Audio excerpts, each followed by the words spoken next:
Boa tarde a todos vocês. Nós estamos antecipando hoje, nesta tarde maravilhosa de sol. Eu acho que já é uma dádiva a todos nós que aqui estamos, podermos caminhar ao sol, receber esse sol, ter a liberdade de andar, de agir. É uma coisa magnífica, que só aqueles que estão desprovidos dessa possibilidade é que conseguem dar o seu real valor. E não avisei a ninguém, a nenhum de vocês no sábado passado, porque eu não sabia que nós íamos ter essa possibilidade. Estava assim, meio acertado que o dia que o Christian Macedo viesse a Curitiba, ele, se tivesse um tempinho, ele viria à nossa casa fazer a reunião para nós. E eu fiquei sabendo no meio dessa semana, então não tinha como avisar vocês. E também já estava de muito tempo, nós tínhamos a promessa do Rodrigo, da nossa mocidade, que assim que fosse possível, o Ricardo Ribeiro, que você já conhece as músicas dele, de CD, de músicas que eu trouxe aqui na casa, que ele viria à nossa casa e iria cantar uma música para nós. Então hoje nós temos essa dupla visita que nos traz muita alegria. O Christian Ribeiro, que tem vários livros que nós já tivemos aqui na casa, mas ele trouxe lançamentos dele também, falando sobre a evolução do pensamento, sobre o autoconhecimento, consciência. Ele é um jovem que tem mobilizado muitas pessoas da juventude. A nossa mocidade, inclusive, já fez seminário, e onde ele esteve presente. Gosto muito dele, já tenho esse contato com ele. Então, eu que tenho só uns 280 meses mais que ele, também estou incluída na mocidade. Estou muito feliz de poder ouvir o nosso Christian hoje falar. Então vamos falar a vocês, já que hoje é um dia que vai funcionar um pouquinho diferente, vamos falar que eu vou só fazer a prece de abertura, depois eu vou passar a palavra ao Christian Macedo, que é um gaúcho, que diz que lá no Rio Grande do Sul não faz frio do jeito que faz em Curitiba, porque ele está com muito frio hoje, e eu até comentei com ele que hoje está bom. Se ele estivesse aqui na quarta-feira, esteve na quarta, Christian? Quarta-feira aqui, quinta-feira, estava... Ontem, com pouco cabelo que eu estou, ele conseguiu ficar em pé, meu cabelinho. Eu sentei perto da janela ali, estava um ventinho frio. Eu sei que o Newton Salvador, que veio fazer a reunião para nós, e a doutora Cristina, eles podem até ter pensado que era do que eles estavam falando, que ontem nós abordamos a questão das crianças índigo, né?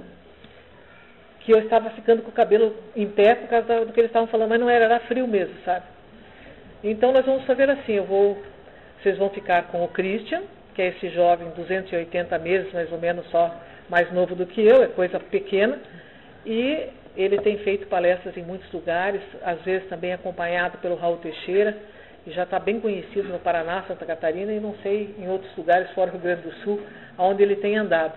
O importante é um jovem movimentando outros jovens, e nós que comentávamos ontem em nossa reunião, dessa nova leva que está vindo de pessoas já preparadas, que vêm para disseminar a verdade de forma muito mais rápida. Então, é bom nós contarmos com os jovens, porque os velhos começam a partir, e os jovens que estão chegando, vão chegando já preparados para essa mensagem nova, que nós temos a felicidade de participar, que é a mensagem renovada do Cristo, através da doutrina espírita. Que Jesus, então, abençoe a todos nós aqui presentes, que permaneça o nosso coração e a nossa mente em muita paz, em muita serenidade, que o nosso querido amigo Christian possa ser inspirado e envolvido pelo amor de todos aqui presentes, pelo amor de Jesus, na condução de Eurípides, o mentor desta casa, assim como também o nosso querido amigo Ricardo Ribeiro, que com sua voz e suas canções vai trazer uma alegria muito grande aos nossos corações. Que Jesus nos abençoe e nos mantenha em paz. Que assim seja. Então, antes do Christian Macedo falar, o nosso querido Ricardo vai cantar suas canções e vai já deixar que nós preparemos o nosso coração. Depois da palestra do Christian, nós faremos como sempre fazemos aos sábados, partiremos aos passes, para aqueles que precisarem do passe, e logo após, o Christian e o Ricardo Ribeiro estarão ali ao lado esquerdo, estarão vendendo os seus livros, ele tem vários lançamentos, E os CDs do Ricardo Ribeiro também estarão à venda para aqueles de vocês que queiram adquirir. Então, no final da reunião, no final de tudo que nós sempre fazemos, do passe, ele vai estar ali ao lado, atendendo as pessoas que desejarem. Muito obrigada a todos vocês. Ricardo. É um prazer estar aqui com vocês, né, atendendo esse convite. Ficamos bastante felizes, acompanhando o Christian aí, nessa passagem aqui por Curitiba. Ficamos bastante satisfeitos e espero que essa tarde seja maravilhosa com a palestra do Christian para todos nós. Vamos cantar a canção que eu estava conversando com o Christian agora ali, já eu não posso mais ir nos lugares sem deixar de cantar. Eu cheguei ali e falei, canta aquela música, já pediram já. Então vamos cantar para vocês a canção Anjos.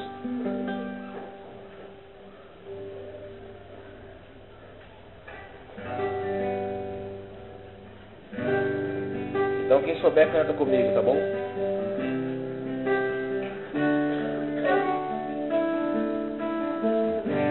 Qual de nós não tem nenhum defeito? Qual de nós não tem uma virtude? Pode baixar mais um pouquinho o violão. Precisamos só achar um jeito de suavizar o lado rude. Vamos ajudar-nos mutuamente e somar as nossas qualidades para fazer um mundo diferente e tirar a força da maldade. Um dia todos nós seremos anjos.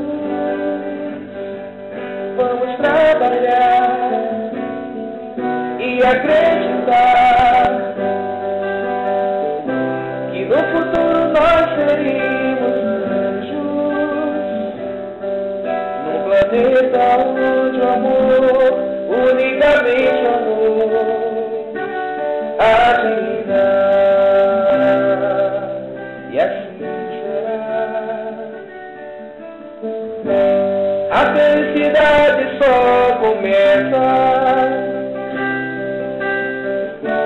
quando cessam as desigualdades,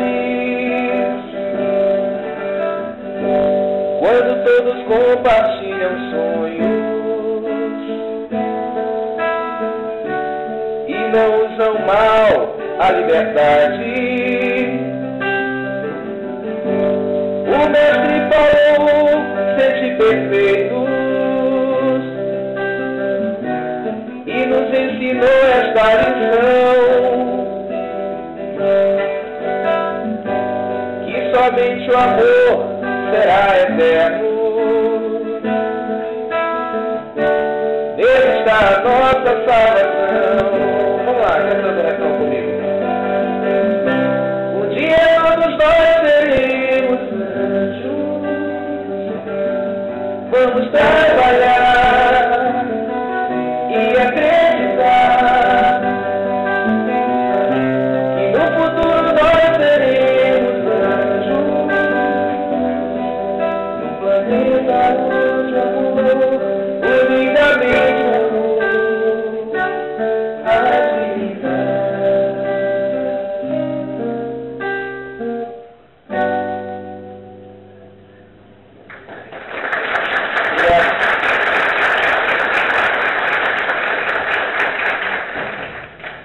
Queridas irmãs, queridos irmãos, muito boa tarde a todos. Muito boa tarde a todos. Que Jesus siga nos abençoando, nos dando a sua paz. A ideia do trabalho de hoje, da reflexão de hoje, é o autoconhecimento. Falando em conhecimento, a nossa amiga, a presidente da casa, disse que até quinta, ou quarta, ela não sabia, mas eu também não sabia. Ninguém sabia. Foi um acerto. A minha prima trabalha aqui na instituição e aí nós ajustamos durante a semana. Isso foi meio de última hora, né? E o Ricardo, ele soube ontem que viria hoje. Foi. Então, né, às vezes não tem muito planejamento, mas as coisas acontecem, né? Talvez porque o planejamento seja anterior, né, ao nosso. Bem, para que possamos... Essa caneta posso usar ali? Deixa eu ver. Tem só uma vermelha desgarrada, o vermelho é assim, né? Azul lá no Rio Grande do Sul é assim, o vermelho está embaixo.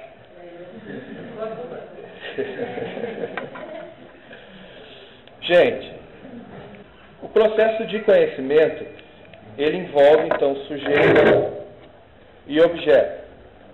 Sempre. O sujeito é aquele que conhece, o objeto é o que é conhecido. O sujeito é o que observa e o objeto é o que é observado. Então, nesse processo de conhecimento, ou no processo de conhecimento, existe alguém que está verificando, analisando, criticando um objeto que é exterior a esse sujeito. A maioria das ciências, elas geram o que se chama de tecnologia. E o que é essa tecnologia? A tecnologia é uma forma de tornar instrumental, de tornar útil o conhecimento, o saber. Então nós podemos pensar em alguns elementos desse processo de conhecimento para darmos uma introdução à nossa fala que se trata de autoconhecimento. Vamos imaginar um objeto que seja um rio. Vários cientistas vão ao local, né, onde está esse rio. Aí nós temos geógrafos, geólogos, ambientalistas, né, ligados a ciências biológicas, principalmente a ecologia. Nós teremos, por exemplo, no caso de em torno desse rio, nas margens desse rio, alguma comunidade ribeirinha, ou alguma cidade, alguma vila, também sociólogos estarão ali. Então, todo esse grupo de cientistas serão sujeitos a analisando o objeto, que seria o rio e a sua área, né, em torno, geográfica, geológica e tal. E também as comunidades que ali estão. Então, o objeto é o rio. Primeiramente, se analisa o rio.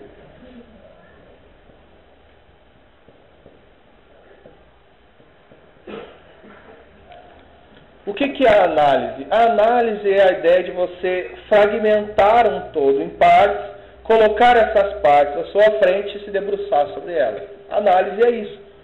Então você tem o rio. Teste. É como eu tenho a voz boa, não precisa ficar muito alto, eu acredito, né? Não sei se tem caixas de som em outros lugares. Se houver necessidade de som em outros lugares, eu falo mais próximo. Mas se formos só nós aqui, eu acho que dá até para baixar um pouquinho, que eu tenho uma voz mais ou menos boa. Certo? E se eu falar baixinho, alguém fala assim, eu começo a gritar, não tem problema. E lá do fundo faço, né? Grita! Aí eu grito. Mas, nessa análise, então, você vê o objeto fragmentado em partes e você está vendo de forma objetiva esse objeto. Objetiva, não subjetiva. Eu não estou colocando eu no objeto. Há uma tentativa de ver o objeto como ele é de fato. Então, é análise. Uma análise fria. Então, diante do rio, nós vamos ver como é o rio, o nível de água que esse rio tem, a capacidade desse rio. Nós vamos verificar em torno dessa comunidade, como é essa comunidade, a vida dessa comunidade, se existe uma montanha próxima, se não existe. Então, todos esses cientistas vão analisar esse objeto, que é o rio. Primeira etapa, análise. Como, por exemplo, nós podemos analisar qualquer outro objeto, uma cadeira. Quando eu analiso essa cadeira, eu digo do que essa cadeira é feita, o material, a cor. É objetiva a análise. Eu estou descrevendo o objeto. Num segundo momento, vem a crítica.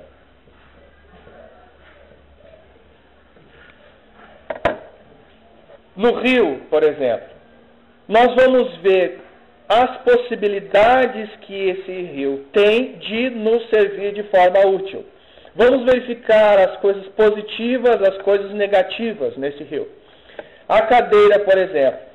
Se vamos analisar a cadeira, esse objeto que é a cadeira, nós vamos verificar se ela nos é ou não confortável, útil. Então entra a subjetividade. É o sujeito com seus parâmetros de certo e errado, de bom e de ruim, de agradável e desagradável, que vai, diante desse objeto já analisado, fazer essas comparações críticas. Então, no caso do rio, é ver as possibilidades do rio. Onde esse rio poderia nos servir, onde não poderia, quais os ajustes necessários para que esse rio nos sirva. Aí entra a questão tecnológica e entra a necessidade de reformar o objeto. Então, se essa cadeira se ela não fosse confortável, eu teria que reformá-la para que ela fosse mais confortável. Então, se o rio, como está correndo hoje, não tem ou não teria condições de servir à humanidade, à sociedade, eu poderia realizar alterações nesse rio para que esse rio me servisse. Obrigado. E essas alterações, então, a gente chama de reforma. Reformar o rio, reformar a cadeira, reformar a casa, reformar o objeto que primeiramente analisamos de forma objetiva, criticamos de forma subjetiva, então surge a necessidade de reformar o objeto para nos servir. Então, um geólogo, o geógrafo, o ambientalista, o sociólogo, ao estudarem o rio e o seu entorno, vão pensar de que forma que esse rio pode melhor servir a comunidade. E aí vem a reforma. E aí se chamam engenheiros, se chamam os técnicos para, por exemplo, construir uma barragem, talvez, e gerar energia elétrica, hidroelétrica, a partir do rio. Então, é um objeto que se analisa, que se critica, e a partir de uma transformação ou de uma reforma, a gente pode melhor utilizar esse objeto. Essa é a lógica que a ciência vem seguindo ao longo da história da humanidade, pelo menos da história da humanidade, da civilização ocidental. E aí nós vamos pensar na ideia espírita, que é o que nos importa agora, de conhecimento, quando se trata do objeto específico do espiritismo, que não é a matéria, mas sim o espírito. Quando nós queremos reformar a casa, a gente chama um arquiteto, a gente chama um engenheiro, a gente chama um decorador, a gente chama pessoas que têm essa ciência, esse saber, ou esses saberes. Mas, quando queremos reformar o espírito, aí o que o Espiritismo propõe? Que não se chame alguém, mas que se tente construir, reformar a si mesmo o espírito, o ser pensante, aquele que rege a própria vida. Claro que a gente pode pedir ajuda, não dos universitários, mas ajuda de pessoas que já têm uma caminhada além da gente, alguém que estudou psicologia, psiquiatria, psicanálise, essas psiquias todas, que são pessoas que tentam analisar, estudar e auxiliar as pessoas no seu processo de autoconhecimento. Então nós vamos colocar só o termo auto aqui, e fazermos os links com esse processo de conhecimento, que agora se torna processo de autoconhecimento. Eu conhecendo a mim mesmo. Mas, lá no início, lembra? Sujeito-objeto. Essa é a proposta de conhecimento da ciência. Sujeito que conhece o objeto que é conhecido. Sujeito que vê algo fora dele para conhecer. Mas o ser humano, ele é tão especial que, diferente dos animais, ele é capaz de refletir. Ele pensa, como os animais pensam também, mas ao contrário dos animais, nós pensamos sobre o próprio pensar. Isso se chama reflexão. Eu penso e penso sobre o que eu penso. E penso mais um pouquinho e não me caso. Quem pensa muito não se casa. Mas então, o ser humano é capaz de... Não se assuste, só uma piadinha. Mas então, penso e repenso, mas o animal não. Eu penso sobre o que eu estou sentindo. O animal, quando sente fome, o que ele faz? Ele parte em busca do alimento. O ser humano vai pensar, será que é gulodice minha? Será que eu almocei? Peraí, deixa eu lembrar. Eu almocei bem até. Não, peraí, deixa eu ver o horário. Todo um processo de reflexão que faz com que a gente pense um pouquinho antes de atacar a geladeira ou antes de ir numa lanchonete. Já o animal não. O animal ele sente necessidade e parte para suprir aquela sua carência, que o instinto diz. Nenhum cachorro vai pensar assim, estou com fome, será que a minha dona esqueceu de pôr frolic hoje de manhã? O animal tem essa capacidade de reflexão. Sente fome e vai utilizar da sua capacidade instintiva, essa inteligência rudimentar, para criar estratégias de buscar, de conseguir o seu alimento. É uma inteligência rudimentar, não é como a nossa. A gente pensa, a gente reflete e faz coisas brilhantes, como ligar para o Telepizza. Mas é o quê? É nossa razão, nossa reflexão.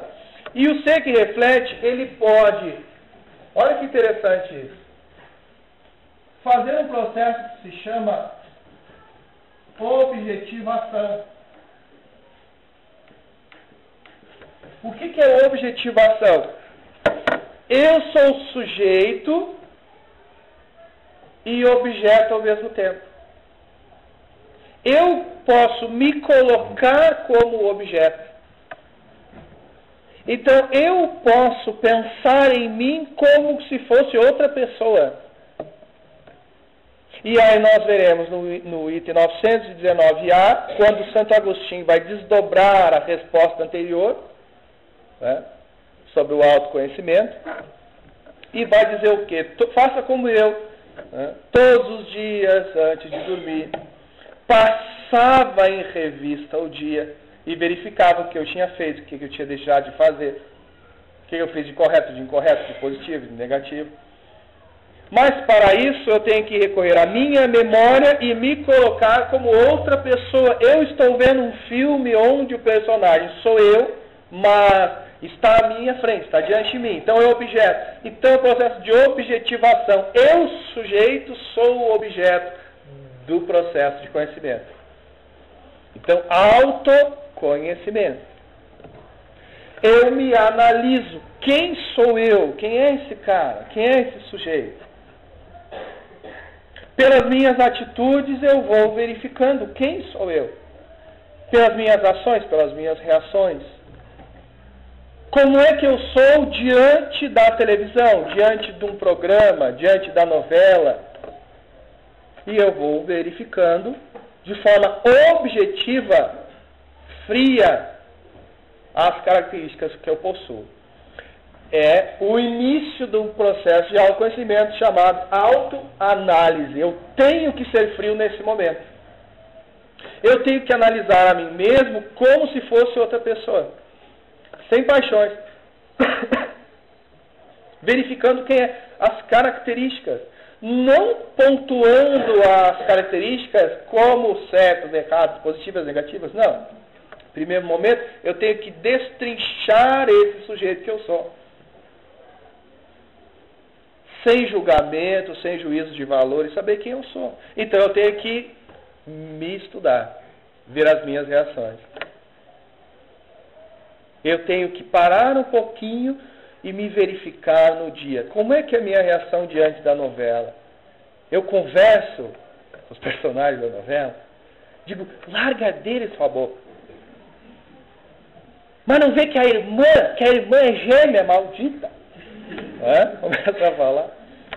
No jogo de futebol eu jogo junto, eu chuto a mesinha de centro.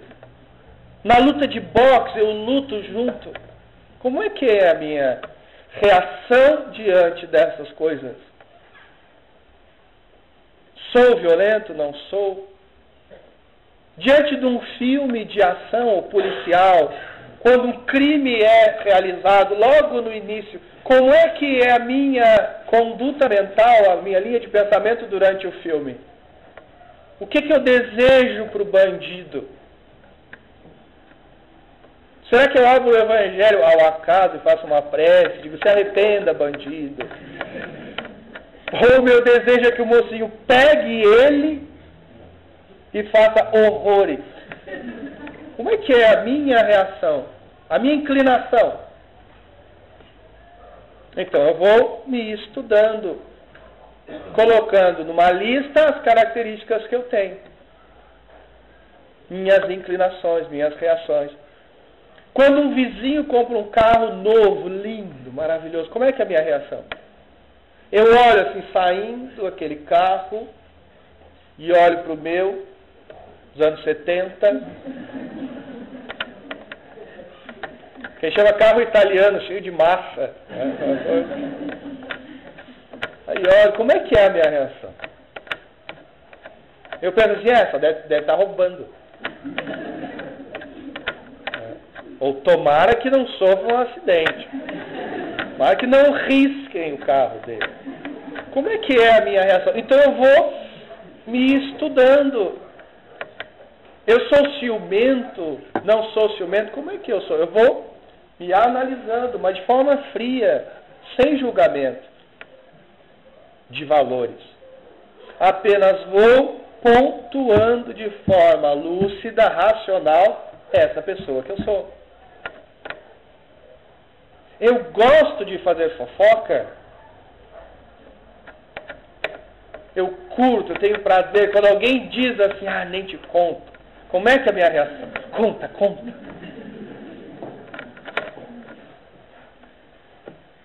Então eu vou vendo quem é essa pessoa. Analisando essa pessoa. Como é que é a minha reação quando alguém me agride? Como é que é a minha reação na vida, diante das situações? Como é que eu lido com as pessoas que eu amo? Como é que eu lido com os estranhos? Como é que eu lido com os de casa? Eu vou analisando. E é interessante que a gente descobre muito mais da gente na medida que a gente vê como é que a gente lida os de casa, da nossa casa, da nossa família. Que são aqueles que a lei, que Deus nos colocou, ali próximos, juntos, perto, para arrumarmos a nossa vida. É claro que muitos de nós tentamos se esconder, escantear, deixar de lado os problemas que estão em casa, claro, para serem resolvidos. E é onde primeiro devemos atuar. Por isso que a gente vai no centro espírita, por isso que muitas pessoas procuram as religiões, procuram os ambientes filosóficos, ambientes de construção de caráter, de transformação íntima, para chegar em casa e pôr em prática. Não é uma fuga. O centro espírita não é uma fuga. Vou lá me sinto tão bem. Aí chego em casa e chuto o balde. Não tem sentido. O centro espírita é um meio, é para que eu viva melhor, seja uma pessoa melhor. Principalmente em casa. Então como é que eu sou em casa? Com as pessoas à minha volta. E como é que são as minhas relações com os estranhos? Digamos que uma visita, naquele dia de visita, Uma visita querida, que ligou antes, são as melhores.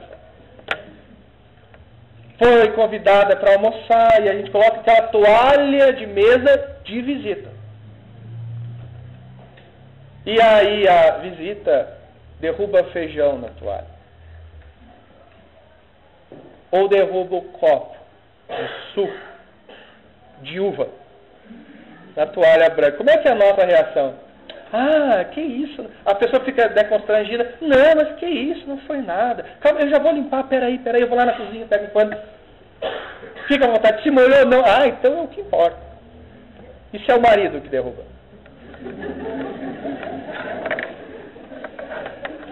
Seu filho adolescente que derruba. Como é que é a reação? Então é autoanálise. Como é que é a minha inclinação nas situações que eu estou vivendo? Como são as minhas inclinações na vivência diária? E eu vou sabendo quem eu sou. De forma fria, objetiva. E aí depois vem a autocrítica. Aí entra a subjetividade. Aí entra sim o juízo de valor. Porque terei parâmetros de certo e errado, sim, todos nós temos. Temos as leis de Deus em nossa consciência, temos inteligência, temos discernimento. Então, dentro do que sabemos que é correto e que é incorreto, a gente pode sim verificar aquilo que nos faz bem e aquilo que nos faz mal na nossa personalidade. Se eu sou uma pessoa ciumenta, isso me faz mal. Então já coloco no rol das coisas negativas, das coisas que eu tenho que melhorar. Ciúme. Se sou uma pessoa invejosa, isso é negativo. Se eu sou uma pessoa alegre, comunicativa, isso é positivo. Se eu sou uma pessoa trabalhadora, isso é positivo. Então eu vou fazer duas listas. Quando eu falo em lista, a gente é mental, né? Não vamos anotar isso. Então alguém pega e começa a fazer chantagem. Né? Não, é só mental. Duas listas. O que nós temos de positivo, o que nós temos de negativo, ou seja, quem nós somos hoje. Esse conjunto de características que a gente tem. Então, primeiro, analisar as características, depois criticar as positivas, as negativas. Aí entra o grande problema do processo de autoconhecimento, que é o que trava o processo e nos impede de ir um pouquinho além, de fechar esse contexto de autoconhecimento, que é o chamado auto-engano.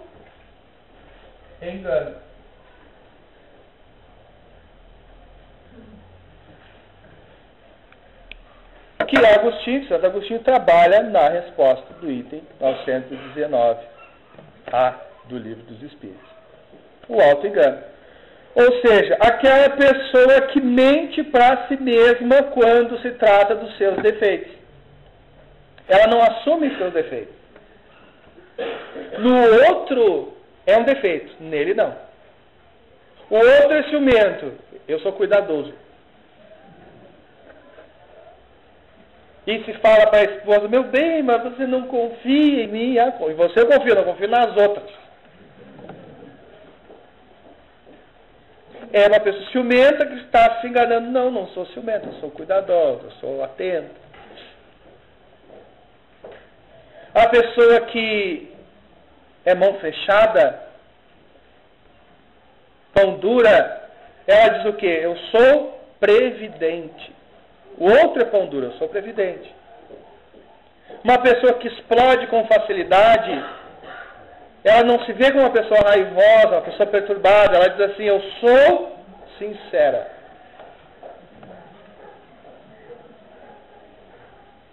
Então há sempre uma autojustificativa que impede esse processo.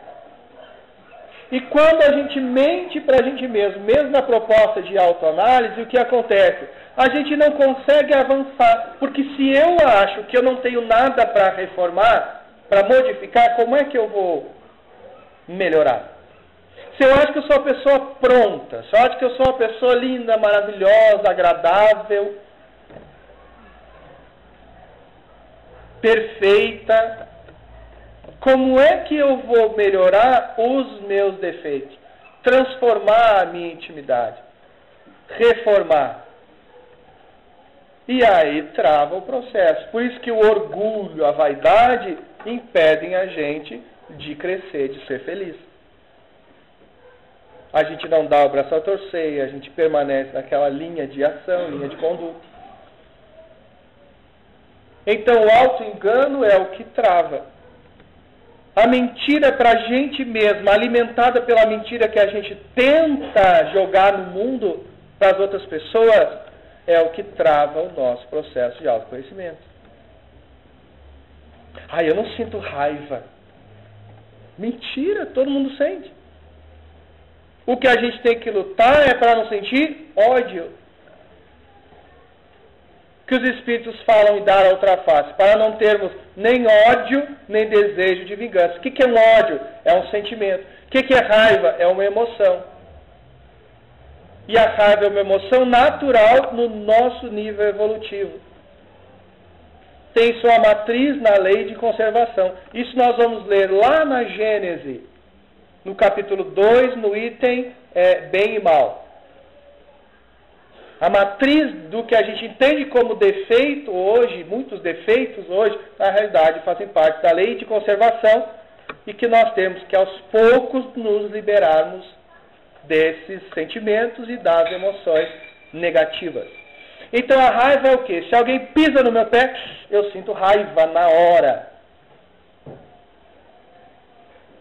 E se a emoção é a raiva, porque é paixão, né, eu estou passivo na situação, é algo de fora que mexe comigo, não tem como eu dizer assim, agora eu quero sentir raiva. Não, é uma paixão, assim como o amor. Agora eu vou amar. Não, é algo que brota independente do nosso querer racional. Surge. Então a raiva surge, aí vem a razão. Aí eu vou pensar assim, não, por que sentir raiva? Eu não vou sentir raiva. Por que alimentar essa raiva e transformar em ódio? Então eu tenho que administrar racionalmente essa raiva para não transformá-la em ódio. Mas se eu disser assim, não, eu não sinto raiva. Ou se alguém me faz mal, eu fecho a boca e conto até 10. Isso muita gente diz. O problema não está em contar até 10. É bom contar até 10. Mas a grande questão é, e o que minha mente está fazendo? Quando eu me calo diante de uma agressão e conto até 10. Aí eu conto 1, 2, 3, maldito. 4, 5, morra miserável. 7, 8. Não adianta. Claro que tem aquela cultura assim, temos que fingir sermos bons para um dia sermos bons. Mas quanto mais a gente finge, mais a gente aprende a fingir. Oi, querida. Querido. É aquele, a gente chama de fluido de seca-pimenteira. Se a pessoa chega na nossa casa, ai que samambaia linda. Mal ela sai, a bichinha seca, né? Esturrica. Porque a vibração da falsidade da pessoa, a vibração da inveja, a vibração do ciúme, a vibração do ódio, mesmo que tenha um perfil, né, calmo, tranquilo, mesmo que de acordo com o ambiente consiga vestir máscaras, porque mente para si mesmo que é perfeita. Imagina num mundo como o nosso, provas e expiações, Bush, Bin Laden, mensalão, corrupção. E a gente fazer de conta que Deus errou, jogando um ser angelical no meio dessa bagunça toda. É claro que não. É óbvio que não. Mas isso não deve nos atormentar, deve nos deixar tranquilos para esse processo natural de busca pelo aperfeiçoamento. Não é ficar se culpando, se martirizando, então eu não sou perfeito. Não, que ótimo que a gente não é perfeito. Porque aí a gente tem vontade de buscar sempre mais, de conhecer sempre mais, de ouvir mais as pessoas, de conviver, de fazer o bem, de treinar a paciência, o perdão, a tolerância. E a vida fica mais gostosa, mais prazerosa, a gente convive mais, a gente se abre, a gente se perdoa. A gente começa a fazer o que não estamos preparados ainda, se perdoar. temos uma rigidez na nossa conduta, na nossa forma de agir, principalmente quando conhecemos uma filosofia, uma doutrina, uma religião que prega o aperfeiçoamento. A gente não entende que, na medida que conhecemos uma doutrina como o Espiritismo, a nossa vida deve mudar. Mas não mudar no sentido amanhã, às 6 horas da manhã, eu vou acordar. Não, às 9. Eu vou acordar já perfeito. Perfeito. É claro que não. Na hora que espírita é agora que eu estou sabendo, estou conhecendo essa lógica de quanto mais aperfeiçoado, mais feliz, e o que eu quero é a felicidade, então vou procurar cada dia ser melhor do que do dia anterior. Mas não vou vestir uma máscara de perfeição para que os outros me vejam como alguém perfeito. Aí eu falo diferente, baixinho, caminho, né? Como se estivesse volitando. Fala assim, meu irmão, minha irmã. Tem gente que acha que falar baixinho é sinônimo de evolução. Quantas tramas são feitas quando se fala baixinho? Então não tem nada a ver o volume da voz com a evolução moral. De se curvar, de aquele sorriso assim. Quem sou eu? Então eu tenho que saber sim quem sou eu para seguir o meu processo evolutivo. Mesmo que no mundo onde ainda existe o puritanismo, o moralismo, mesmo que nesse mundo as pessoas apreciem mais o que a gente aparenta ser do que realmente a gente é, nós temos que lutar e vencer o puritanismo, e vencer o moralismo. Sermos nós mesmos, independente do que os vizinhos vão pensar. O que nos importa é o que nossa consciência está dizendo. O que o universo está dizendo a nosso respeito, pelas respostas que ele dá à nossa vida. Sou uma pessoa feliz? Sou uma pessoa tranquila? Sou uma pessoa que está caminhando no mundo de forma tranquila, lúcida, fazendo o bem para as pessoas à minha volta? Ou sou alguém rancoroso, alguém que persegue, alguém que vê como é que a outra pessoa está vivendo, agindo, deixando de agir? Esses requintes de BBB, né, Big Brother Brasil, que a gente tem, quer saber o que o outro faz, deixa de fazer, com quem está saindo, com quem está chegando. Tem gente que não dorme, que fica de madrugada olhando que horas chegou a filha do vizinho, com quem chegou, se veio de moto, se não veio, quanto tempo ficou, para depois poder falar com aquele prazer. E aí a gente sempre diz, né, para perturbar as pessoas, que fofoqueiro não vai para o céu. Mesmo se é uma pessoa bondosa, caridosa, né? Aquelas pessoas que levam sacola de roupa para o centro, para ela esgota a caridade disso, essa caridade. Né?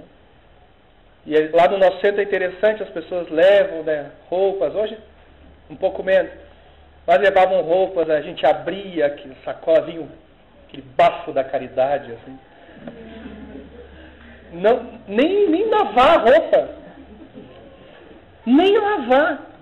Calça jeans manchada, sem o fecho, sem o zíper. O que a pessoa vai fazer com o zíper? Ela tira para poder usar, não sei aonde. Tênis, um pé só. Como se a gente assistisse Sacis. E furado embaixo, sem o cadastro. O que a pessoa vai fazer com o cadastro, gente?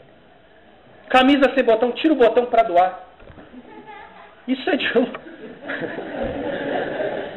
uma maldade sem tamanho. E a pessoa diz, sou caridoso. Época de troca de estação, então, é a caridade em si. Hoje é a época de doar biquínis e calção. Que a pessoa está tirando do seu armário roupas que não quer, que não precisa. E vê aquela sacola, né, de verão. Uma utilidade para o pobre. Ou no verão, é claro, aí nós ganhamos cobertores, jaquetas. E a pessoa pensa, isso é a caridade para mim, então esgota aí. eu faço a caridade e alivio a minha cabeça, minha consciência e continuo sendo uma pessoa rancorosa, ciumenta, invejosa, fofoqueira. Mas fofoqueira não vai para além. Para o céu, aliás. Para o nosso lar, né, que o Espírita chama o céu, seu céu, espaço circunscrito de nosso lar. Mesmo que o Espiritismo não adote a ideia de céu como local circunscrito. O céu a gente leva onde estiver. Por isso que, vamos imaginar uma pessoa que passou a vida toda fazendo mal para os outros, perseguindo os outros. Infeliz, né? Mas que dava a sua sacolinha, que dava isso, que dava aquilo.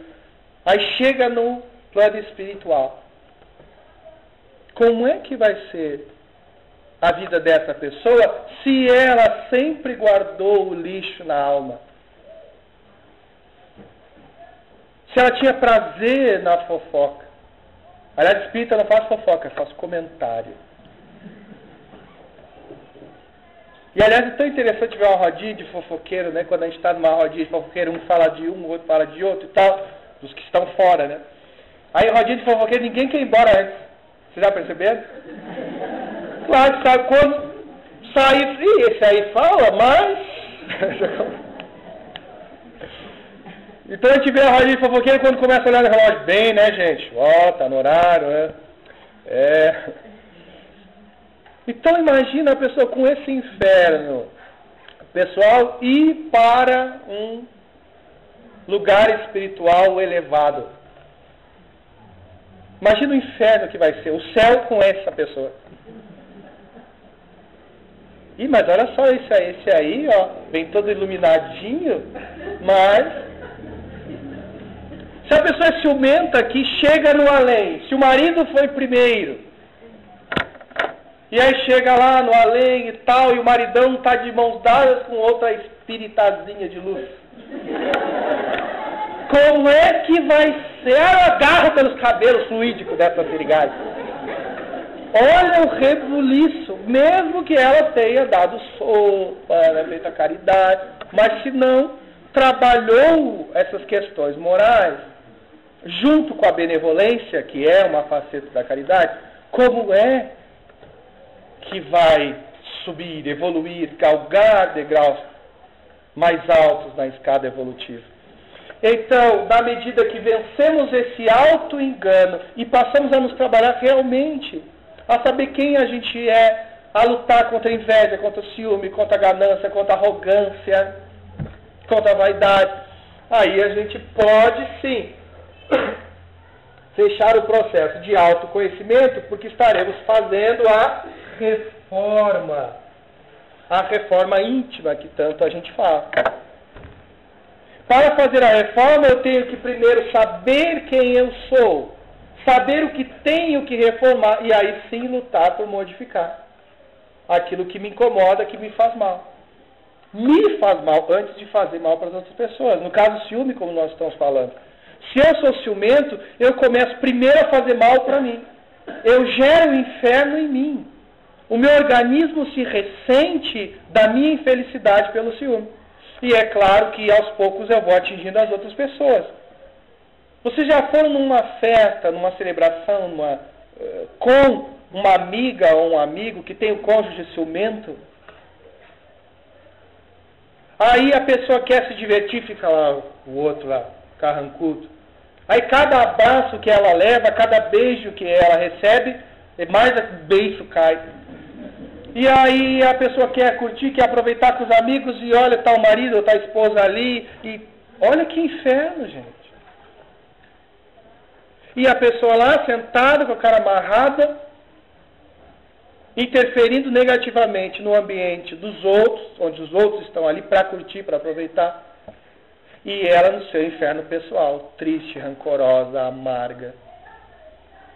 E não vai esperar outra vida para receber o efeito. Não.